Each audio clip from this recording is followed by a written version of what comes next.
Ang rental business ay hindi siya passive income. Lalo na kung empleyado ka rin ng business mo. So, ang video na ito ay ibibigay ko sa iyo ang one tip ko or one reason ko kung bakit hindi passive income ang isang rental business. By the way, kung ngayon lang tayo nagkita, ako si Joy Lee, isa akong teacher and may more than 10 years na bilang isang empleyado at mahilig ako ng business on the side. Nito lang na January 15 ba, 2026, malapit ng mga pasukan ng mga college ulit, balik na sila sa school. Ang parental po namin ay boarding house, malapit lang po dito sa State University. And sabi ng nanay ko, puntahan mo yung boarding house mo. Nag-message sa akin yung nanay ng isang estudyante doon na yung wire daw ng wifi iayos. So sabi ko, sige.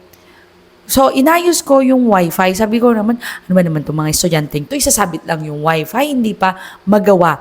Pero, pagbalik ko sa bahay, sabi ng nanay ko, thank you daw sa pag-ayos ng wire nung wifi nila doon. Kasi, thank you at pasalamat kasi tuwang-tuwa yung nanay. Kasi yung nanay nasa Ireland. Yung anak dito nag-aaral sa State University, sa Isabela State University and nursing. So sabi ko, tuwang-tuwa. Tuwang-tuwa siya dun sa nangyari na pagtabit ko lang ng wire ng wifi. Pero, ang naging problema ko dun, bago ako natuwa din dun, isa pa problema ko, sabi ko, ano ba yan? Lahat ng problema nila, napakaliit na bagay, ako mag-aasikaso. Normal. Normal yun sa mga owner ng isang rental business. Pero parang, hindi lang yun ang nagiging problema. Minsan, pupunta na lang yung boarder. Tapos, tita, ganun sila.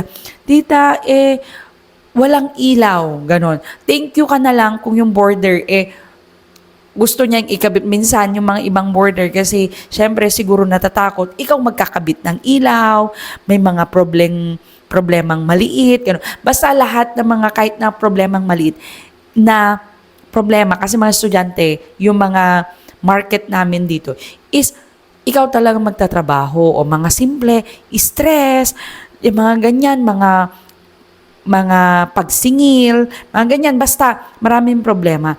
So sabi ko, parang yun ang nagiging problema along the way. Tapos, syempre, ang solution mo dyan, ikaw mag-aasikaso. Ako naman, dahil natututo lang naman ako sa rental business from the experience of my mom, willing, pero parang ang hirap kasi bilang isang empleyado, na empleyado ka na nga sa trabaho mo, magtatrabaho ka maghapon, tapos syempre asikasuin mo to, ginusto mong magkaroon ng rental business. No, so no problem. So no problem, minsan, pag ginawa mo na yung bayan, problema, kung may problema din sila, kasama yon.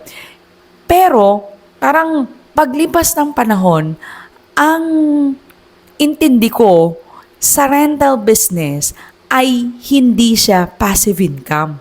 Kwento ko naman sa inyo, no, na kahit gabing-gabi na, ay pupunta sila sa iyo tapos sasabihin, ate, tita, yung ganito, problema. So, kung magkaka-rental business ka, iyan ay active income. Hindi talaga siya passive income.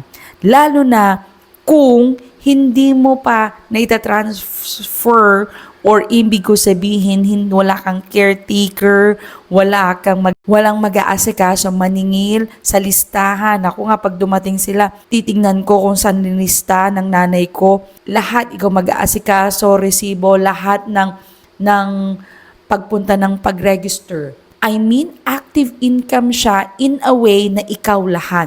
Sa una kasi, dapat malaman mo talaga yung sistema. Kasi, kung hindi mo naman malalaman yung sistema ng paikot-ikot dun sa rental business mo, no? Hindi mo naman alam kung tama ba yung ginagawa mo, hindi. Yung mga rules, kung pinagloloko ka na lang ng tenants mo, hindi. Kailangan mong malaman yon. Para, pag ikaw ay kumuha na ng caretaker mo or i-disseminate mo yung trabaho mo, alam mo kung tama o mali yung din inire-report ng empleyado mo. Ganun din, parang sa trabaho ng natin na alam ni boss kung ano yung nangyayari dun sa mga transaction sa baba o mga trabaho dun sa empleyado.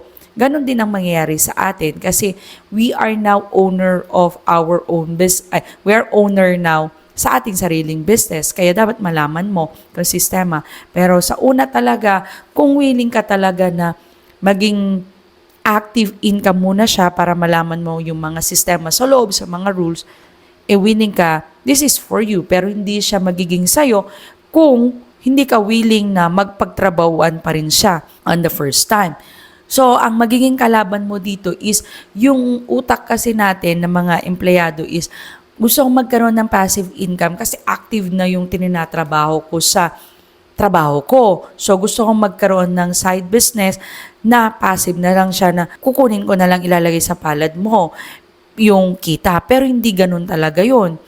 Kailangan mo munang pagtatrabahuan talaga. Kung hindi ganun yung utak natin or utak mo na hindi talaga siya passive income sa una, baka hindi pa itong rental business ang para sa'yo. Pero kung willing ka na pagtrabahuan muna ito para malaman mo yung mga rules or sistema, kasi kung hindi mo malalaman, baka pagdating ng araw, paglulukohan ka lang din sa ginagawa mo. Baka may nakikita ako dito na hindi niya nabantayan or hindi niya alam kung anong pasikot-sikot kasi nagpunta siya ng abroad para to have the excursion, no? Pero pagdating niya, wala na. Wala na yung business niya, rental business. Kahit nasabihin mo na ipatayon, baka mamaya, pati yung business na yun, mawala pa. No? Yun lang. So, kung may napulot ka naman na value sa vlog na ito or something open mind, please don't forget to like, share, and subscribe. And see you po on my next vlog. Paalam po muna.